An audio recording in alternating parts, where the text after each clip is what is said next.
My concern with the filter debate is it's a little bit like the block size debate. It seems deceptively simple. Just like with the block size, the arguments are easy to reach. And of course it became very emotional. Op return is not the most harmful. It's not the cheapest way to do it. It's not the easiest way because they're all equally easy. What's the point? It doesn't matter if your node connects to 100 nodes that are filtering transactions. All you need to be connected to is one node that is willing to pass you the transactions unfiltered. And that's it. If we're trying to prevent a transaction from reaching you on a peer level, that's literally impossible.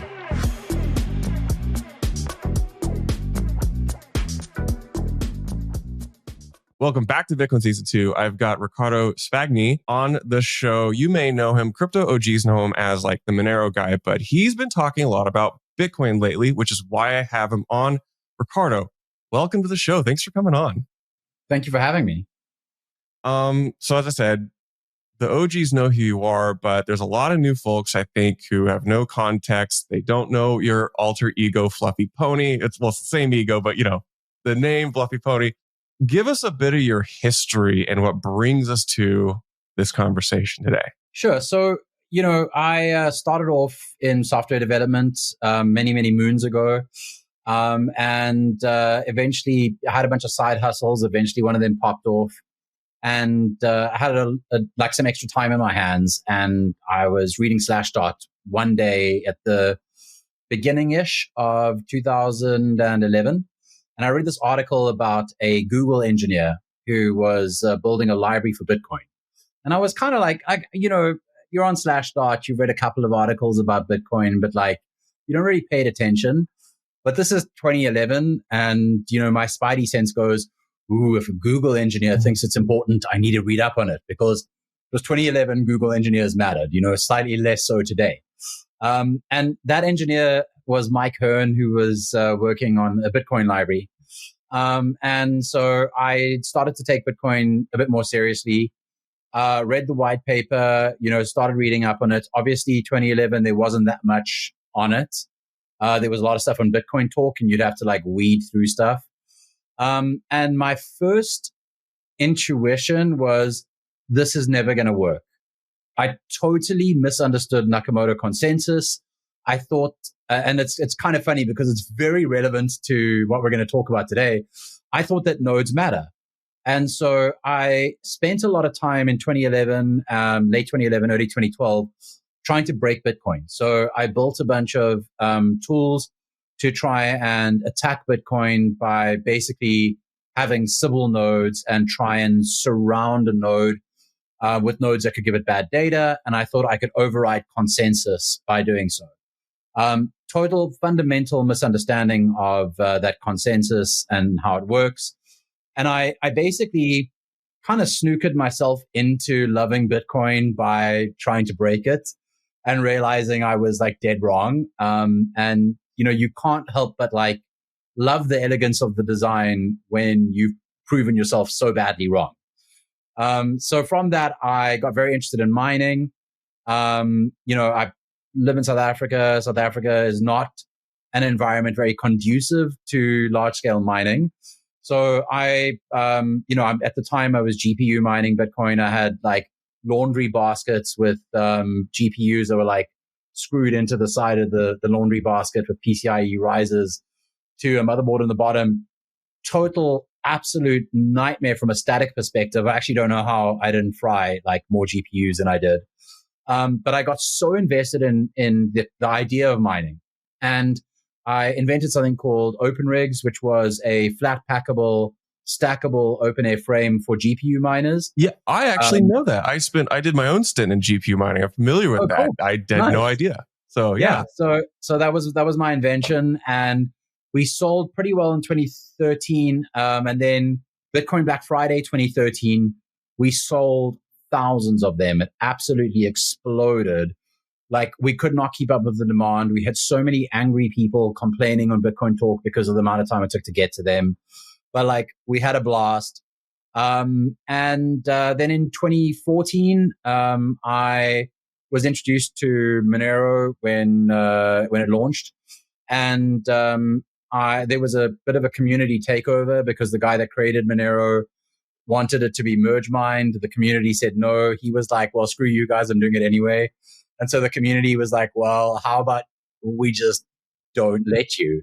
And so we maintained these two code forks in parallel, and eventually he just disappeared. And so I kind of was the de facto lead maintainer of Monero from its outset in 2014 till 2019 when I stepped back. And along the way, I built a bunch of stuff. I invented something called Open Alias, which is an aliasing system. I invented something called Yat, which is an emoji-based aliasing system. I remember that too. I think I have some, Yats from back, the frenzy of 2021. That was a fun time. Absolutely. Yeah. Built that. I have 19 patents in the blockchain and DID space. So, it's an area of research as well that's very close to my heart. I've been in crypto at this point now for nearly 16 years. Nearly 15 years. I've built all sorts of things. I've had the most fun. I'm very opinionated about a lot of things, which is why I got to have you on the podcast. I've called out a lot of people over the years. I'm not ashamed to call people out as scammers, and that's not to say that when I say that something's a scam or somebody is a scammer, that's not to say that they're ill-intentioned. I think there's a lot of unintentional scammers. They want to do good. They believe very fervently in something, but at the end of the day, it just ends up amounting to a scam because it's built on false premises and false promises. That's a good jumping off point because we will get into the filter discussion here, but I will say you conspicuously left off that you were recently named one of WorldCoin's top 25 creators, which is hilarious because you're not a WorldCoin fan. What's the story behind that? So I'm a very loud WorldCoin critic. I have directly called Sam Altman a scammer. I don't think that OpenAI is a scam, but I think that he saw the opportunity that all of the stuff, and you see it now with Sora too. He's absolutely embracing the fact that you can make deepfake videos and that other people can make deepfake videos. And he saw that coming and he's like, well, we got to have an eyeball scanner. It's the only way. And it's not only does it not work because you can buy a WorldCoin identity on Telegram today. There's Telegram channels where you can buy one for sub $10. That's not ideal. You can buy them for $2 if it's from an African country. So it doesn't work. But then it's also deeply dystopian. They had this promo video where honestly, this dude looked like he was on a date and his date eyeball scanned him. That's the most dystopian thing. So I criticized WorldCoin. Then I made a satirical video of the video. Wonderful. It's a good video. It was VO3. It was VO3 just come out, and I made the satirical video of the wonderful future of WorldCoin. I said it's a leaked trading video, and it's all these people going I almost went on a date with a guy who had once kicked a puppy. Thank goodness, WorldCoin helped me avoid that, And it's all about office snitching, and the one girl even snitches on her sister. And it's it's so obviously satirical. And then a bunch of WorldCoin people piled on and they're this isn't a leaked video. And I'm no, don't say. And that's been good for months, right? It's been up, it's been pinned on my X profile. And suddenly a few weeks ago, I started getting in lists of the world's most influential WorldCoin people. And I'm do you not realize that all I tweet about WorldCoin is how bad it is? But I guess there's some algorithm that scraped how many tweets you have about WorldCoin or the reach that those tweets have gotten. And mine have gotten a lot of reach because of my criticism. And hey, so now I'm a WorldCoin influencer. So I'm waiting for my payout, I guess. Maybe we'll come back to AI and identity towards the end, but I want to switch and talk about filters. I've covered the filter debate on this podcast. I tried to cover it neutrally the first few months. I'm not neutral. I'm strongly opinionated. You've been chiming on the filter debate, which is why you kind of popped up on my radar because it's isn't that the Monero guy talking about this?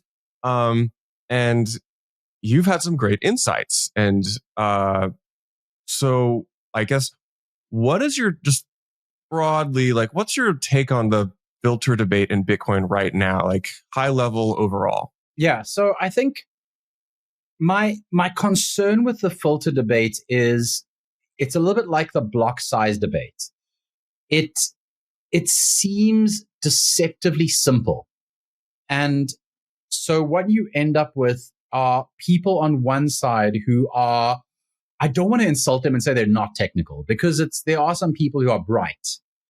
But the people who are very, very deeply technical tend to fall on the anti-filter side. And it was the same way with the block size. You know, there were people on the SegWit 2x side, or the, like, let's double the block size side, who were technical. Like Gavin is a great example of somebody, you know, this is somebody who was a Bitcoin maintainer for a long time, who Satoshi literally handed the reins to. So I think to say he's not technical would be deeply insulting. But I do think that Gavin at that juncture was quite separated from the technical weeds. You know, he was doing the conference circuit. I think he'd sort of like step back from, let me be deeply technically involved, to maybe being a little bit more surface layer.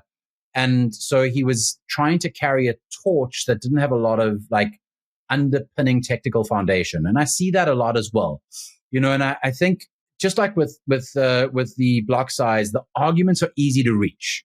And there's so many parallels. I see it over and over again. With the Bitcoin block size debate, it was like, well, why do we want to limit Bitcoin to 7 transactions per second?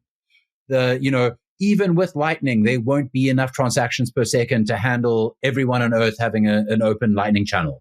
These were easy arguments to grasp for a non-technical person. They were, you know, and of course it became very emotional. There was that very famous video where Roger Ver was sort of like, you know, crying about like, we've got to think about the children. And I love Roger. So we got to think about the children. Yeah. Yeah. I'm not gonna insult Roger, but it's kind of like, you know, there's that internet axiom or law that says that a debate has reached its pinnacle where somebody gets compared to Hitler.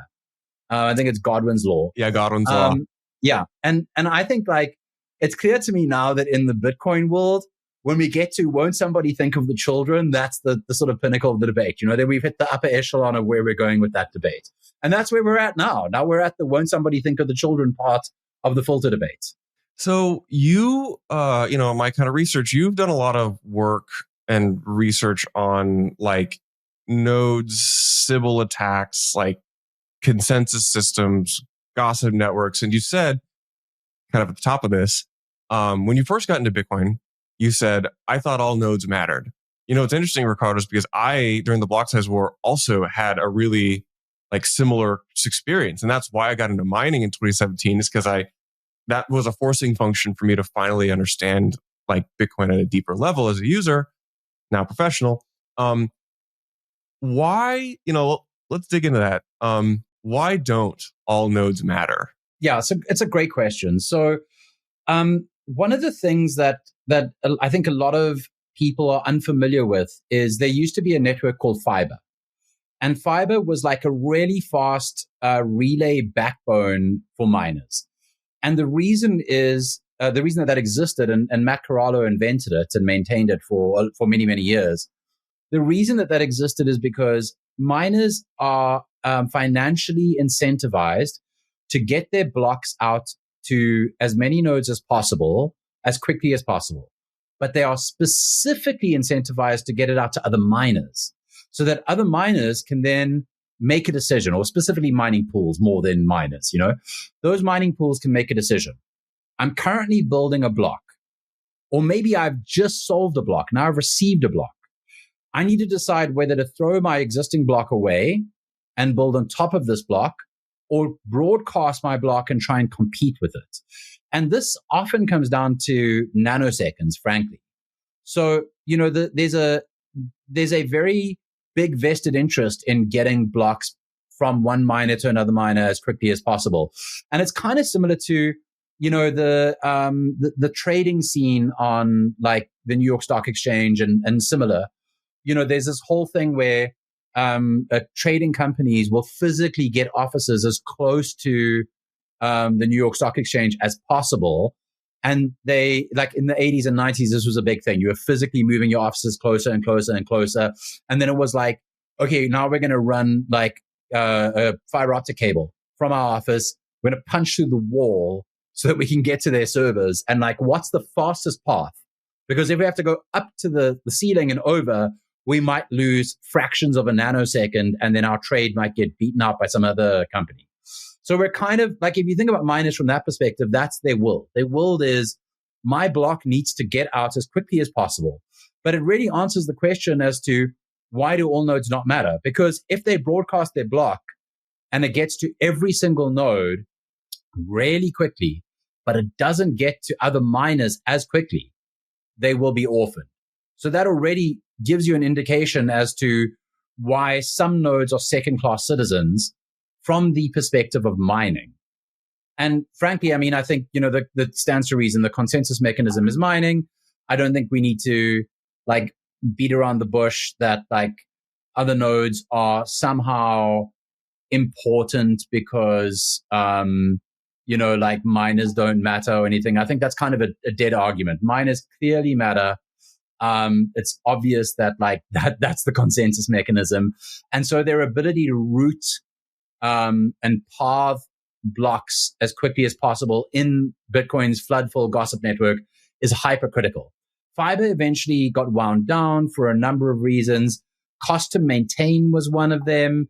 There were some other reasons, like we got compact blocks, which made relay like significantly faster. So that's all wonderful. It does not solve the underlying problem. It's not like compact blocks totally defeats the purpose of fiber. But I think it's a valuable data point for this reason. Imagine a world where 100% of nodes outside of mining nodes had to implement filters. Whatever those filters are, we don't, let's hypothetically say they implemented and all agreed on filters. I can tell you right now that fiber or something similar would make a comeback, because the very existence of filters in the flood-full network, where miners have generally agreed they don't need fiber anymore because of compact blocks, they would go, well, this is actually deeply problematic to me because I need blocks and transactions to flow between me and other miners as quickly as possible. So it's kind of like you cut off your nose to spite your face, because you get filters to 100%. You've solved the filter problem. You've filtered out all the stuff you don't like. And then miners just go and slap fiber back into, I mean, if the code still exists, they can reactivate it overnight.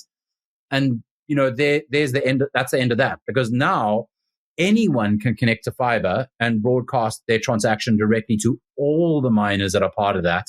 And it was like 100% of mining pools. There was no mining pool not using fiber. So I kind of think when you consider it from that perspective, you can see how it's idealistic to say all nodes matter, when clearly from the perspective of miners, they don't.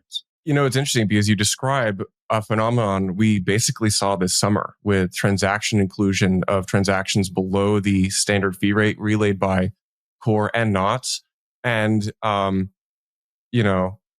sharp, highly intuitive people could make the assessment that maybe we are seeing a comeback of that type of peering that you describe.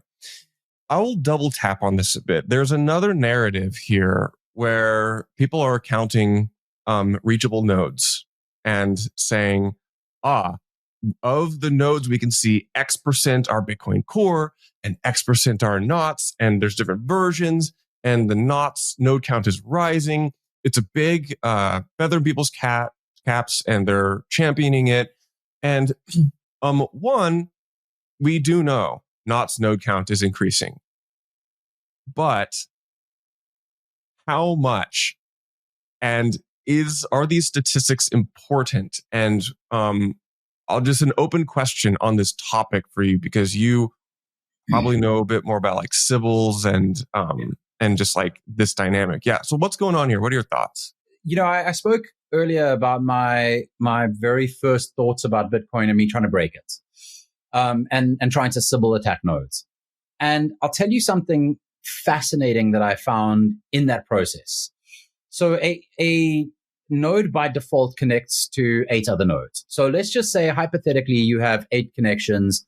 We're not going to discuss inbound versus outbound and all of that stuff. Let's just say there's 8 connections.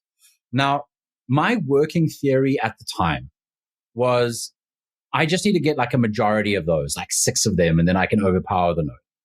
That was like, it just made sense to me in my head, like that's totally going to work. And there's something that I discovered that's really interesting. Even if your node is connected to 100 nodes that are giving it bad data, okay, and I'm talking about like withholding blocks, feeding it bad blocks, all of that stuff, like being really bad, it only needs to connect to one node that has a view of the blockchain to discover that those 100 are bad. And the reason is the heaviest chain rule. So we used to call it the longest chain rule. That's what Satoshi said in the white paper. It's not really the longest chain. It's the chain with the heaviest proof of work. So the greatest cumulative proof of work difficulty. And the reason is those 100 nodes cannot feed you bad information without actually building real blocks. And it's impossible that they'll have like 51% of the hash rate, because that's not what they're trying to achieve. They're trying to Sybil attack your node. So when you view it from that perspective, it doesn't matter if your node connects to 100 nodes that are filtering transactions. All you need to be connected to is one node that is willing to pass you the transactions unfiltered. And that's it. It's impossible to prevent that. Of course, your node can filter transactions however you want. Like nothing prevents that. But if we're trying to prevent a transaction from reaching you on a peer level, that's literally impossible. Bitcoin's entire premise on a networking perspective, or from a networking perspective, it's designed to be censorship resistant. It's designed to be resilient. The entire design is built around the premise that an attacker can run 100,000 nodes, and there's only 5,000 real nodes on the network.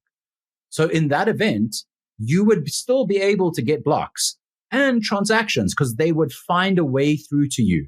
And even if an attacker managed to be 100% of your peer group, they would still have to pass valid blocks to you if they wanted to keep the lie up. Because at some point, you're going to go, I haven't received a block in like 3 hours. And you're going to drop every single peer and reconnect. So, there really is no path where peers can truly withhold transactions, not withhold blocks, and somehow that, prevents you from seeing something in the network.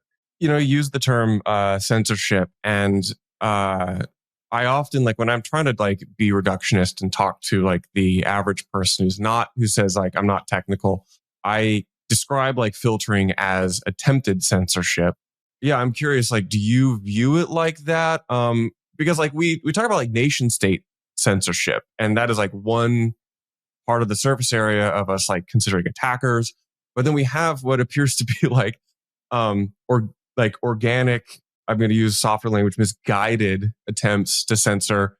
Do you view it like that? Do you think it's like healthy to categorize this as like attempted censorship? What are your thoughts? Yeah, so I think it's very real censorship. I think I think to try and mislabel it as anything other than censorship is deeply problematic, because filter proponents are very clear that they don't want spam or arbitrary data on Bitcoin. And so their proposal is to censor that data.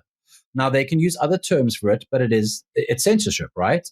And I don't think there's anything wrong with using that term. The problem is, okay, so let me back up a second and let's talk about nation states. So through my work on Monero, but I've also worked on things like I2P, which is a network similar to Tor. So it's a hidden services network. It's the second biggest one after Tor. And I'm also very close to some of the Tor contributors. I spent a lot of time with Roger Dingledine over the years talking about this stuff. And I have personally seen a lot of very interesting attacks against various projects that I've contributed to, or that that maybe I've not even contributed to, but that I've been attached to or close to. I've certainly experienced, all manner of poking and prodding from my home network to friends and family who've seen compromise attempts. So it's very clear that. And by the way, this might not even be nation states. It could be, an organization like Chainalysis or some corporation. Doesn't matter. They are well resourced. They are very clever. They are playing a very, very long game. Now, when you start to think about it through that lens, and I want to be clear that this is not a boogeyman argument. It's not a level of paranoia. It's not paranoia if they're already after you. But there are certainly regulators and entire nation states who despise privacy. We see that with like chat control in Europe. The UK is very anti-privacy. Australia has taken a very anti-privacy stance. But they are a similar group that are just against like transactional freedom. And so if you had to like think about it and just for a moment, take yourself out of your position and put yourself in their shoes. You've tried things over the years. You've tried banning Bitcoin. You tried Operation Choke Points to try and prevent ingress and egress points. You've really tried over the years to stifle cryptocurrency. It's now, the chicken has flown the coop. Okay. It's gone now. You can't control it on a macro level because some of the biggest nations in the world have embraced it. Some of the biggest nations in the world have accepted it on some meaningful level. So you need to play a different game. Now, there's various things you can do. You could put some sort of like deep state actor in as a contributor. That becomes really challenging because they get one shot at putting something bad into the code. So that's not really an attack that you're going to be able to pull off. So now you start to think outside the box. And you go, okay, what do we want? What we actually want to do is control transactions because that's what we do with cash, right? You go and you have a lot of cash and you try to deposit it at a bank. Anything over $10,000 triggers a suspicious activity report. In fact, sub $10,000 can trigger a suspicious activity report because you wore a hat when you walked into the bank and the bank teller goes, I don't know, I don't trust people with hats. I'm going to fill out the report. So, that's the way that regulators police cash. They're not policing it on the ground. They don't have like people stopping you to say, what did you buy in that shop with cash? They don't count the serial numbers on cash and track them that way, but they do have suspicious activity reports. They also at a customs, and I'm just talking US because that's sort of a good baseline for other countries. Customs and Border Patrol, if they check your luggage and you have over a certain amount of cash, they can just seize that cash because, hey, that's suspicious. So there's things like this that are used to control cash. Now, there's no real equivalent with Bitcoin. You can cross borders without physically moving the Bitcoin. And so that's problematic. So now customs can't really seize stuff. You could have your seed in your head. And so that's kind of like outside of their purview. So how do they control the flow of transactions? What happens to transactions they don't like? Well, they have something called the OFAC blacklist, and there are Bitcoin addresses on the OFAC blacklist. And in an ideal world, they would go at a bare minimum, transactions that go to and from OFAC blacklisted addresses are not allowed on Bitcoin. We've seen mining pools in the past that have made a big deal about, we are OFAC sanctioned. We follow the OFAC list and we will not mine transactions that are on the OFAC list. And they have been so heavily criticized. People have absolutely lambasted them. That's not been great. So, maybe regulators use that as a soft touch. They were like, let's try this. If miners go, well, I need to be regulated because otherwise I might be banned as a miner, and they start to flock towards those pools, problem solved. That's not what happened. Okay. Miners were largely like, well, who cares? Even in the US, they were like, we don't care. And so now, what if? And I'm just putting this out there. I'm just positing it as a thought experiment. What if regulators did not start the filter debate? But what if they're encouraging it? It's very easy to push a narrative online. It's very easy to spin up nodes, not nodes, to try and help the narrative along. They're going to do it subtly. It's very inexpensive for them. They have not started it, but they're taking advantage of it. I can absolutely see a state-grade, nation-state attacker going, I'm going to run with this, because if I can get people to accept filtering on a global basis and potentially get them to accept it on a consensus level, that is a step towards getting them to accept other forms of censorship. Look, the next step's going to be harder, but you got to take the first step to get to the next step. Hey, Will here with Blockspace Media. Did you know that we have individual feeds for all our shows? If you're watching the Mining Pod, Bitcoin Season 2, or the Court Show, be sure to check out the individual feeds. You can find them on your podcast player of choice, whether that be Spotify, Apple, YouTube, etc. Just type in Blockspace Media and you'll find all our shows pop up, or just type in the individual show name like the Mining Pod or Bitcoin Season 2. Be sure to hit that subscribe and give us a 5-star rating so we can continue to bring you the best content in Bitcoin. You know, you bring up this angle, this dimension of there's key people in the developing of these open protocols and the various clients.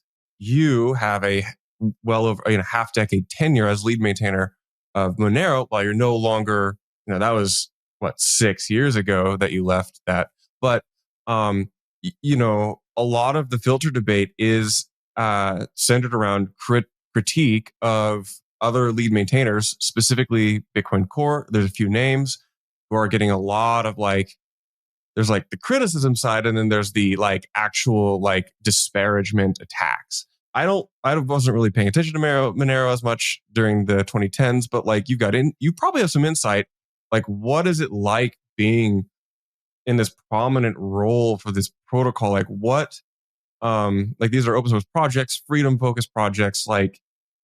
What is it like being a maintainer, and how do you navigate the what seems like constant disparagement and criticism from the community? Yeah, it's literally the most thankless job in the world. Imagine someone said to you, look, I'm going to give you a job. You're not going to get paid. Maybe there'll be a third party that'll pay you, but that might never happen. You're going to work really hard. You're going to work 6 to 12 hours a day. A lot of your work is going to be not doing fun things like code review. It's literally going to be talking to people online, herding cats, trying to beg people to do things. People say they'll do things, and then you remind them 1,000 times. Then eventually they get halfway through and then they abandon it, and you have to find someone else to either start from scratch or pick up the pieces. Whilst you're doing all of that, a lot of people are going to shout at you because everyone that's not doing the things you're asking them to do are doing them too slow or not doing them too slowly. You're also going to get a bunch of personal abuse because people will blame you personally for anything that goes wrong, even though you not only didn't write the code, but you don't have code to review yet. It is incredibly challenging. And, you can see and by the way, just to add, this never happened with Monero, but if you were a Bitcoin core contributor and maintainer, FYI, you're also going to be sued by some moron called Craig Wright, and you're going to have to hope and pray that there is a corporation or a group of corporations that are going to come together to sponsor literally tens of millions of dollars to be able to sustain your criminal or civil defense through these cases. If someone said that that's what's going to happen, you would go, absolutely not, under any circumstances. And the problem with being a maintainer is it starts off with you volunteering to do something, and it gets progressively worse. And by the time it's gotten to the point where people are launching personal attacks, and I had it, like I had like the fat jokes, and like you can never trust anything a fat person says, like I lost weight since then, so I guess you can trust me now. Like I had a lot of that. I had a lot of like anything that I did was critiqued. Anything that I said was torn apart, both positively and negatively. People read into things. It became very, very challenging, and I would love to say it was worth it. But it's really difficult to look back on all of that. And by the way, the abuse and disparagement continued even like more recently. There was even stuff, there was a whole debate, I think last year or the year before, that was centered around like, I still have influence or control or whatever. And I was like, I don't have right access to GitHub. I have no influence.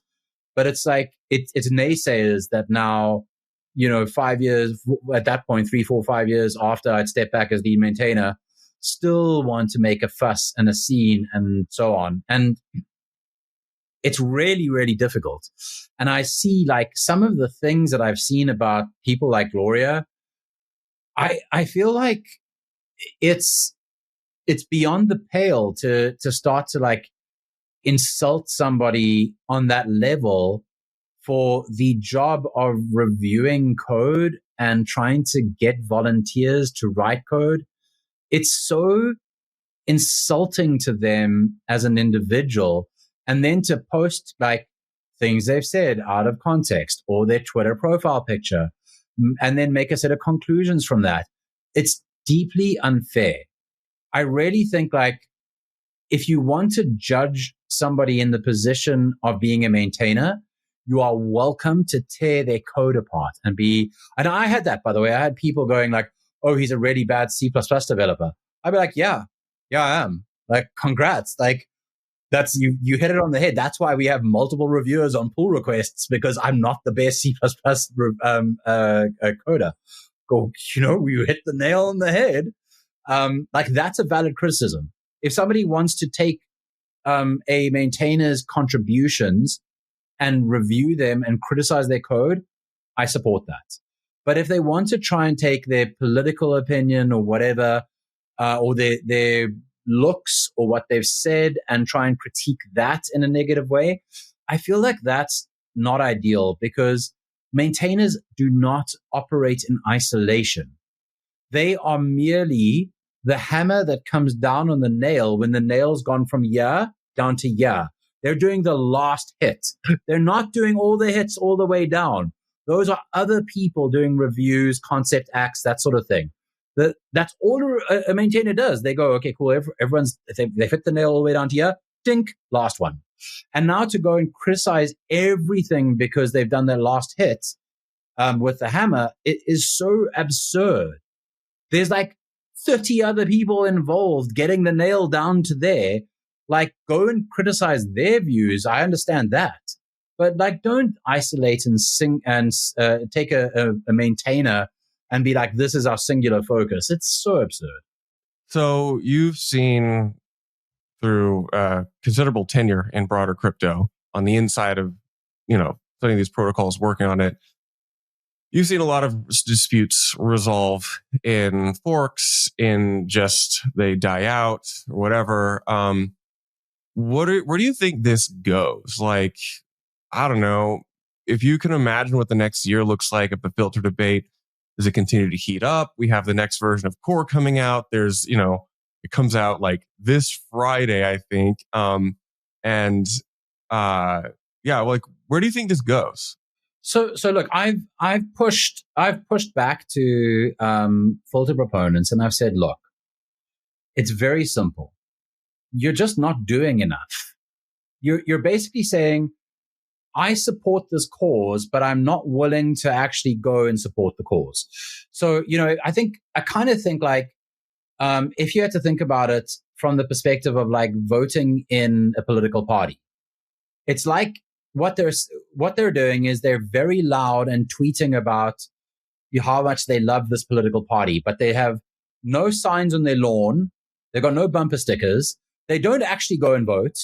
They've done nothing in regional elections. Like, what are they actually doing except tweeting about it? Like, imagine somebody was like, oh, I'm a massive Trump supporter. I tweeted about him like 20 times. But like, did you go vote? No, I don't believe in voting. Okay, well, so then are you really a supporter?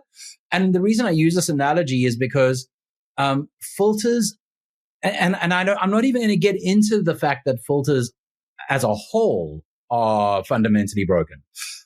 The way that they're filtering right now is simply not enough. So they're filtering op return, okay? And they've got a bunch of arguments about like contiguous data and blah, blah, blah, and all sorts of things that make no legal or practical or technological sense. Let's put those aside. There are multiple ways to store data on Bitcoin. You can stuff data into transaction outputs. You can put data into the witness data. That's fantastic because, by the way, it's 4x cheaper. Also, by the way, Luke Dasher is the one that invented witness data. So we can thank him for a cheaper way to stuff data on chain. You can put stuff in op return. There's an op drop hack. You can put stuff in multisig using op check multisig. So I've already listed like 6 different ways.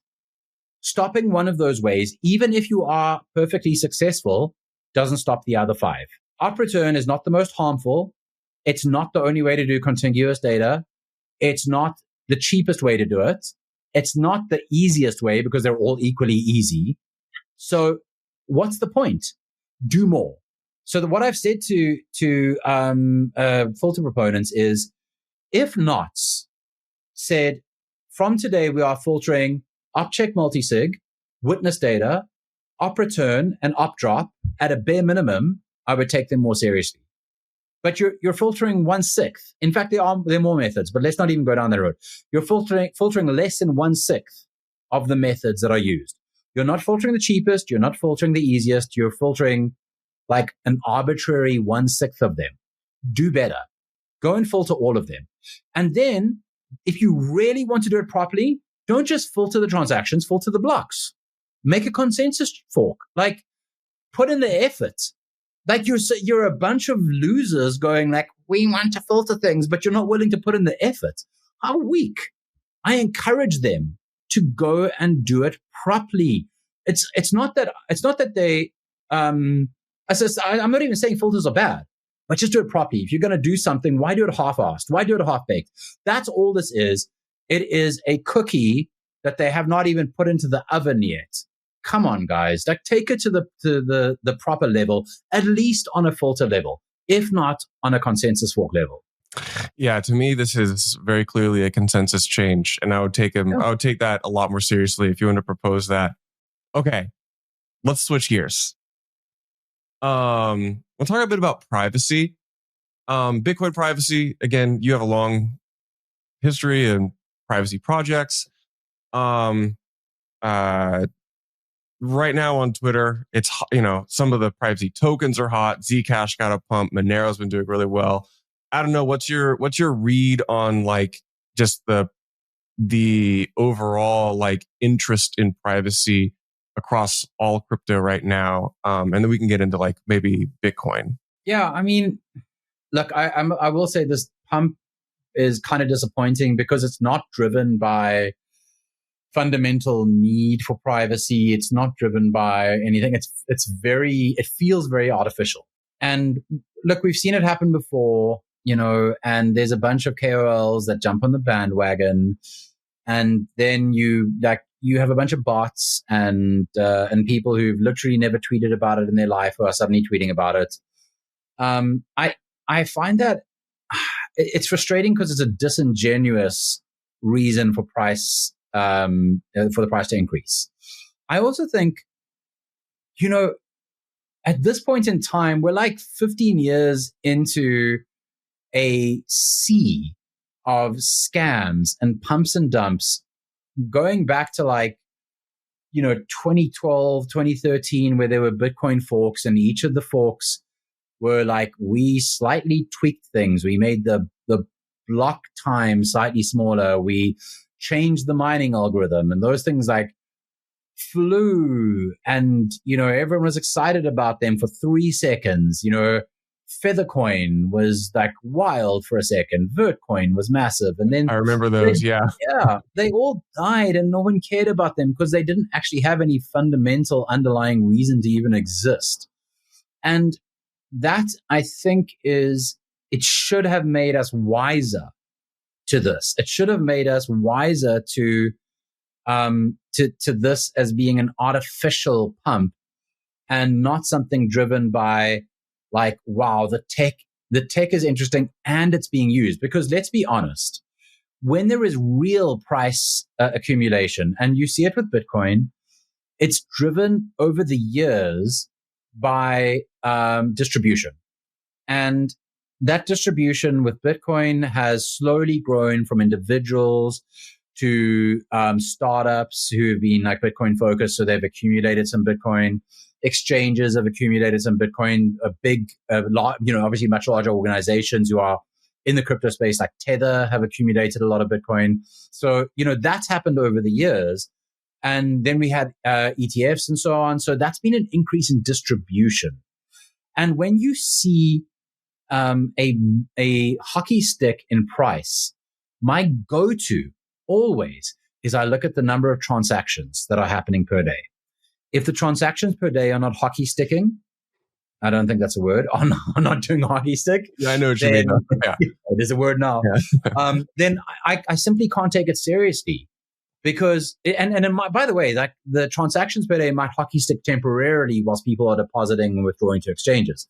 But if it is not sustained growth in transactions per day, I simply can't take it as representative of any real change in distribution.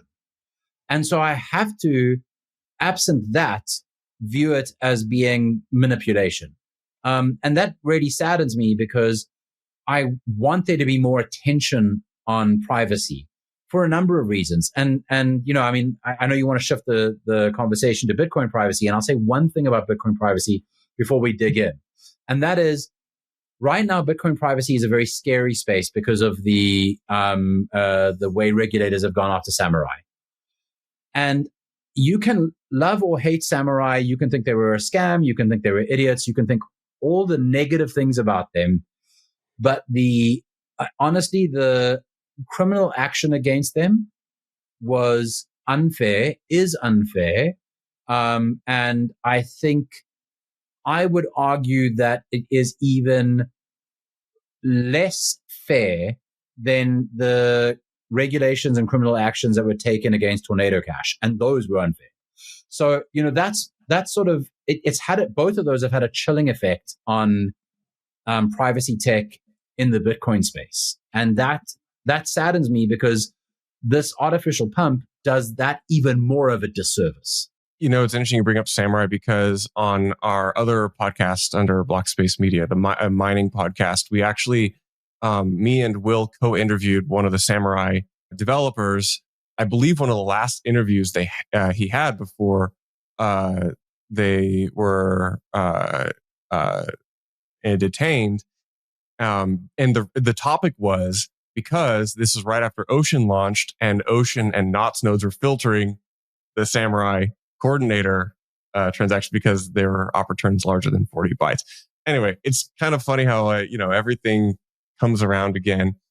So yeah, Bitcoin privacy, I've done a couple episodes on it, some kind of high level basic stuff. Like Bitcoin's pseudonymous and it's not really natively private. And there's some efforts to improve Bitcoin, certain private use of Bitcoin. I don't know. What's your thought? I know privacy is always kind of a cat and mouse game, and it's just always going to be an uphill battle. But what do you think the state of Bitcoin privacy is? Just not as you've got the narrative of how it's difficult to work in Bitcoin privacy, but just how would you describe the lands? Can you use Bitcoin kind of privately? Look, I think there's a lot of good efforts that are being made, like Cashew, Fediment. There's a bunch of stuff like that that's interesting from a privacy perspective. I think my sort of intuition here is the world that we want to live in because we're never going to get base layer privacy on Bitcoin. Let's just be honest. I think that is a ship that is it is stuck in the harbor. No one's ever going to be able to raise the anchor. Forget about it. I think that maybe with post-quantum cryptography, we might be able to slip something small in there, but I think it's kind of a lost cause. So let's focus on what can we do with it today. And I think the dream state for me would be Lightning or Arc or one of those is able to achieve privacy that is good enough. And the way that would work practically is you open a channel once and you very rarely, if ever, operate on chain ever again. Everything happens within that channel. You merely add to that channel, and there's a big enough circular economy that you never need to withdraw, because you can, within that channel, if you need to like cash out, you can still deposit onto an exchange. And so your channel stays open forever. And that's sort of the upper bound of what you can spend within that, and everyone's happy. And as long as the channel never closes, there's no, there's nothing revealed on chain about what you're doing. And I'm a big believer in like L2 stuff like Lightning, or on Monero, there's something called Grease that's being developed, which is similar. And the reason is the best privacy is ephemeral privacy. The worst privacy is something that can be stored and decrypted later, or that's sort of middle of the ground. The worst privacy is something that everyone stores for later decryption. Which is pretty much already what Bitcoin is. Yeah. Right. And frankly, Monero as well, like, is also, everything's there. Now, look, I think decrypting that is hard, and that's a discussion for some other day. But, effectively, like, you've got this giant database where even if the tracing techniques are not fantastic or not perfect today, they will eventually become perfect, and there will be additional metadata. So really, ephemeral privacy is ideal. So we want to shift the window from what's on chain to everything being off chain, because that becomes harder to trace, and you can build way more stuff into that. You can build stronger privacy. You can literally use encryption. You can combine pre-quantum and post-quantum cryptography today to encrypt that packet. You can, route it using Onion, I2P, all sorts of stuff. There's so many clever tricks that you can do off chain.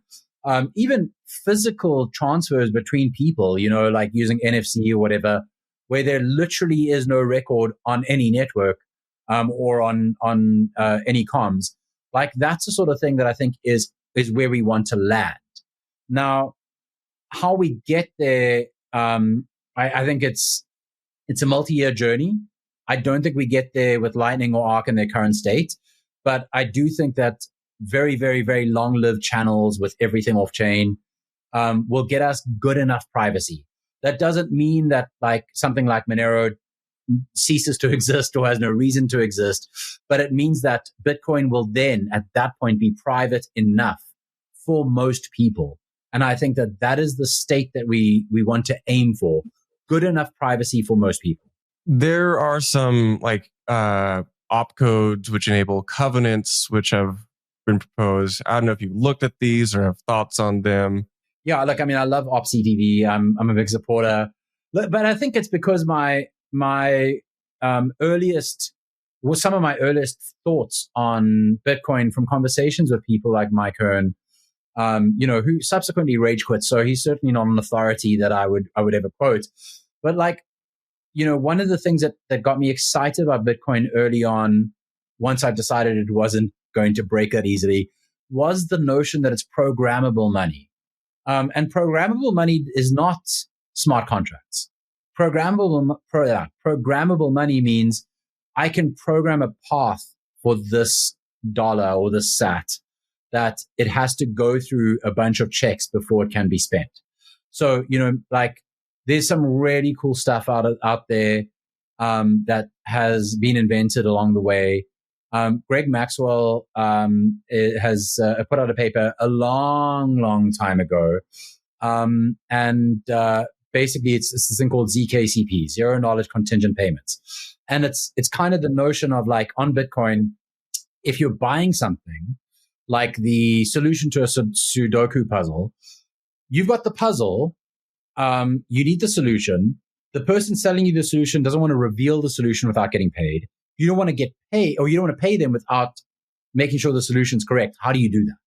And so he has this brilliant application of zero knowledge proofs within that. There's subsequent papers that have fixed some flaws in that and have iterated and ideated on it. So there's that to me, that's programmable money. Why would we not want to improve that and increase the way that we can program things so that there's all sorts of cool things that we can do? I would love for my kids to be able to like spend Bitcoin or receive Bitcoin or whatever from like that I've apportioned today using some sort of gating mechanism that isn't simply, at this point in your life, this amount of Bitcoin is released, that time locks. And so I think that there's so many cool things that we can do. We just need to like pursue the programmable money stuff and stop trying to restrict how people use Bitcoin, because that is a battle that is fraught with problems. Let's wrap this conversation up with a little riffing on AI. I see you, posting some LLM stuff on Twitter. You look like you're kind of testing things out, using it in development or applications and ideating. When do you get your thoughts on where we're going with AI? Like there's a tendency, I think, in crypto for people to say AI and crypto are like deeply interlinked. And I both agree and kind of disagree. I don't know like what you think about this. Like, do you like you and I come from the world of Bitcoin crypto. How should we think about AI and where do you think it's going? Yeah. So I've experimented with a bunch of things. I built an agent to agent experimental system where agents are able to create services and sell them to other agents. And so I've tried really hard to think about ways that crypto can get wrapped into an agentic future. I do think there is a world where that will eventually get to where, yes, for agent to agent commerce, it is possible that crypto plays a role. I think I'm going to disappoint a lot of people when I say that stablecoins are most likely the way that agent to agent commerce will operate, because they have to operate in the real world. And to be frank, Bitcoin and Monero, I would love Monero to be the solution for that, from a privacy perspective. But like, neither of these are they might be good stores of value, but it's really difficult as a medium of exchange, or as a unit of account, especially. For people to price things, and I've been selling stuff for Bitcoin since 2012, 2013, and like with open rigs, when we had to price it in Bitcoin, I wrote an entire system that would every 30 minutes go fetch the latest Bitcoin dollar value from BitPay and from other sources like Clark Moody and whatever, and it would then use that to calculate what the Bitcoin price was for a thing that you were paying. And it was updated every 30 minutes because the price might move. And there had to be like a 5% buffer because the price might move whilst you're paying. So that's the unit of account status for stuff like this. It's not going to change. So it's not to say that crypto is not important. And by the way, like AI knows that privacy is important. It's just that it has to make a choice, and it has to say, I can't have both. I can't have something that is dollar stable, that I understand the value of it intrinsically because all the underlying things I'm using, API calls or, physical goods or digital goods, are all priced in dollars. It can't say, I understand that, but I also want privacy. Like, that's just not a thing. Now, yes, maybe there's some dollar-based stable coin that also has privacy in the future, and maybe AI flocks to that. But I want to highlight the fact that like agentic payments are unlikely to use Bitcoin. They're unlikely to use Monero. They're definitely never going to use Ethereum, like, unless it's stablecoins on Ethereum. And I think that's even unlikely. So I think that most likely they'll do stablecoins that are cross-chain. So they'll do stablecoins on, like some of the Bitcoin L2s. They'll do stablecoins on Ethereum. They'll do stablecoins on ETH L2s. They're not gonna care because it doesn't make a difference to them. They're actually kind of irrational.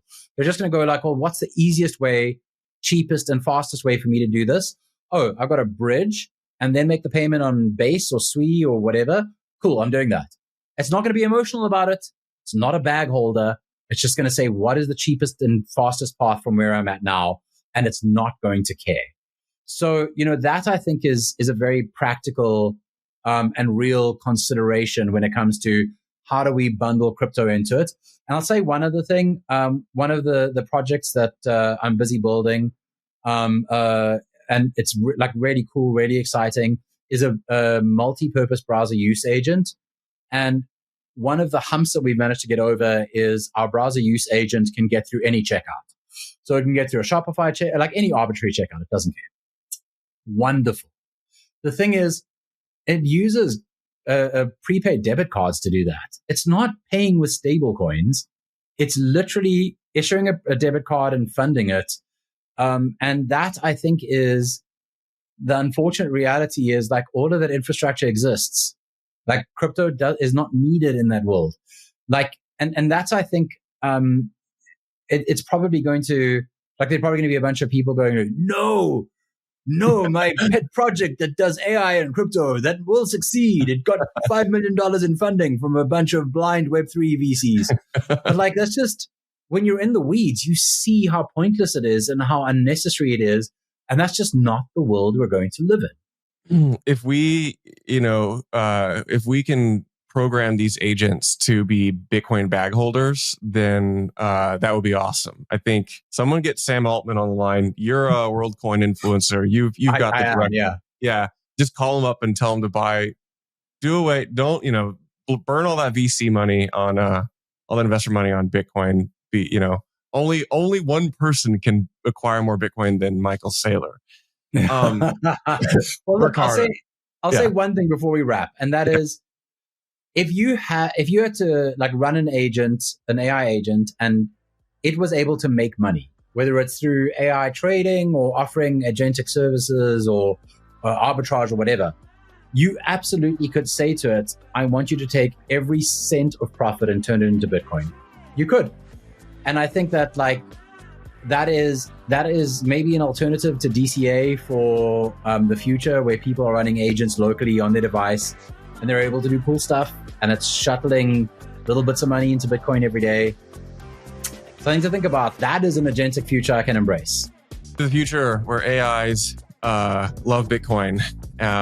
Riccardo, thank you so much for coming on Bitcoin Season 2. Really appreciate this. And I think we'll probably talk again sometime. Definitely. Happy to be on. Really appreciate you having me.